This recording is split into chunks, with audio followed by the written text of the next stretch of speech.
ஓம் ஸ்ரீராம ராம ராமேதி ரமே ராமே மனோரமே சகசிரநாம தத்துல்யம் ஸ்ரீராம நாம வராணனே. உலகம் யாவையும் தாமுழா வாக்கலும் நிலைபெறுத்தலும் நீக்கலும் நீங்களா அழகிலா விளையாட்டுடையார் அவர் தலைவர் அன்னவர் சரண் நாங்களே.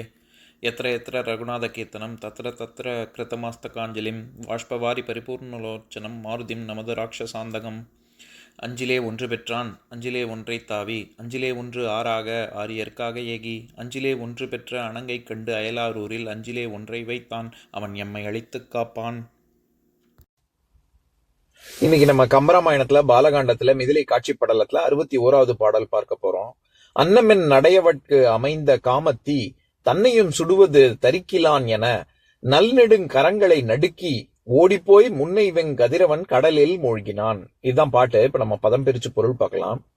அன்னமென் அன்னம் போன்ற மெல்லிய நடையவட்கு நடையை உடைய சீதைக்கு அமைந்த உடம்பு முழுவதும் பொருந்தின காமத்தி காமமாகிய நெருப்பு தன்னையும் சுடுவது மேலே எழுந்து இயல்பாக வெப்பம் கொண்ட தன்னையும் எரிப்பதை தரிக்கிலான் என பொறுக்க மாட்டாதவன் போல முன்னை கதிரவன் பழமையான வெப்ப கதிர்களையுடைய சூரியன் நல் நெடு கரங்களை தன்னுடைய நீண்ட கைகளை நடுக்கி நடுங்கச் செய்து ஓடிப்போய் விரைந்து சென்று கடலில் மூழ்கினான், மேற்கு கடலிலே மூழ்கினான். இப்ப நம்ம இந்த பாட்டுல இருக்கக்கூடிய நயங்களை பார்க்கலாம். அதாவது சீதையின் காமத்தி இயற்கை வெப்பமுள்ள கதிரவனை சுடும் வல்லமை பெற்றது, அப்பேற்பட்டது. ரொம்ப அதாவது உக்கிரமாக இருக்கு. பொதுவாகவே நெருப்பின் இயல்பு என்ன? மேல் எழும்புவதுதான். நெருப்பு வலது பக்கம் இடது பக்கம் கீழ் நோக்கி எல்லாம் பாயாது.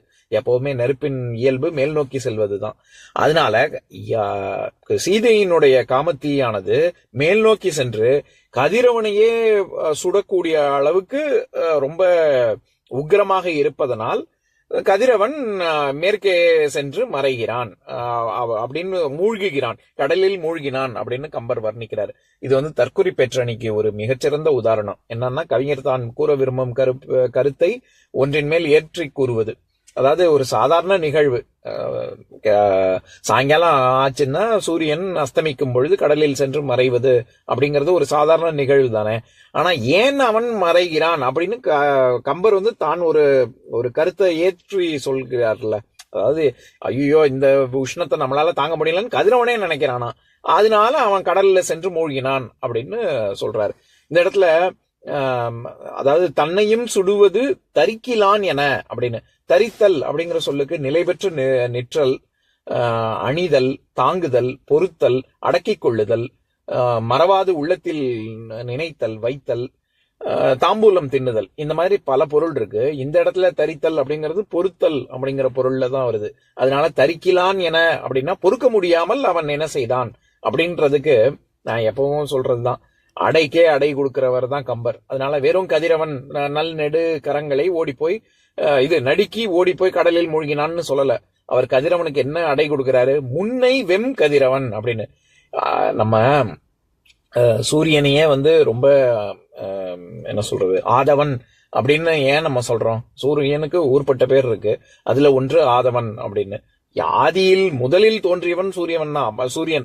அதுக்கப்புறமா தான் மற்ற எல்லா கிரகங்கள், கோள்கள், என்ன வேணா சொல்லிக்கலாம். நம்ம வானத்துல பார்ப்பது அனைத்துக்குமே சூரியன் தான் பிரதானம். அப்படிங்கறதுனால ஆதவன் அப்படிங்கறதுனால இவர் என்ன மாதிரி அடை கொடுக்கிறாருன்னா, முன்னை கதிரவன் அப்படின்னு, ரொம்ப பழமையான அப்படின்னு. அதே மாதிரி கதிரவன்னாலே அது வெம்மைக்கு பேர் போனது. அதுல கதிரவன் அப்படின்னா ஏற்கனவே அவன் ரொம்ப வெப்பமான கதிர்களை தரக்கூடிய சூரியன். அதுலயும் அவனே ஐயோ இந்த காமத்தியை நம்மளால தாங்க முடியாது அப்படின்னு வெறுமன ஓடி போய் மறையல. அவர் அங்கேயும் ஒரு கூட கொஞ்சம் சொல்றாரு கம்பர், நடுக்கி ஓடி போய் கடலில் மூழ்கினான் அப்படின்னு. பொதுவாகவே நமக்கு ரொம்ப வெப்பம் ரொம்ப ஜாஸ்தி ஆயிடுச்சு அப்படின்னு அதுல ரொம்ப கஷ்டப்படுறவங்க, இப்ப காய்ச்சல்லாம் ரொம்ப ஜாஸ்தி ஆயிடுச்சுன்னா என்ன ஆகும்? உடம்பே நடுங்கும், கை கால்லாம் நடுங்க ஆரம்பிச்சிடும்ல. அதனால இவர் நடுக்கி ஓடி போய் அப்படின்னு சொல்றாரு. ரொம்ப நடுங்குற அளவுக்கு உஷ்ணமா இருந்தது அப்படின்னு. இப்ப நான் பாட்டை இன்னொரு தடவை படிக்கிறேன், கேளுங்க. அன்னமென் நடையவட்கு அமைந்த காமத்தி தன்னையும் சுடுவது தரிக்கிலான் என நல்நெடுங்கரங்களை நடுக்கி ஓடி போய் முன்னை கதிரவன் கடலில் மூழ்கினான். இன்னொரு நாள் இன்னொரு பாட்டு பார்க்கலாம். ஓம் शान्ताकारं भुजगशयनं पद्मनाभं सुरेशं विश्वाधारं गगनसदृशं मेघवर्णं शुभाङ्गं लक्ष्मीकान्तं कमलनयनं योगिहृद्यानगम्यं वन्दे विष्णुं भवभयहरं सर्वलोकैकनाथम्.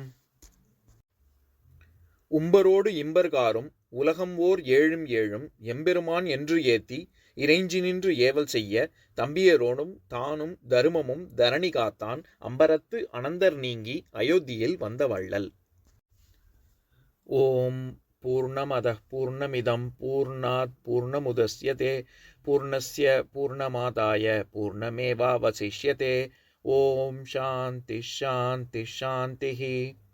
ஓம் சர்வேஷாம் ஸ்வஸ்திர்பவது சர்வேஷாம் சாந்திர்பவது சர்வேஷாம் பூர்ணம் பவது சர்வேஷாம் மங்களம் பவது.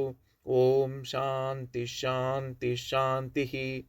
ஓம் சர்வே பவந்து சுகினः சர்வே சந்து நிராமயாः சர்வே பத்ராணி பஷ்யந்து மா கஷ்சித் துக்கபாக் பவேத். ஓம் சாந்தி சாந்தி சாந்திஹி.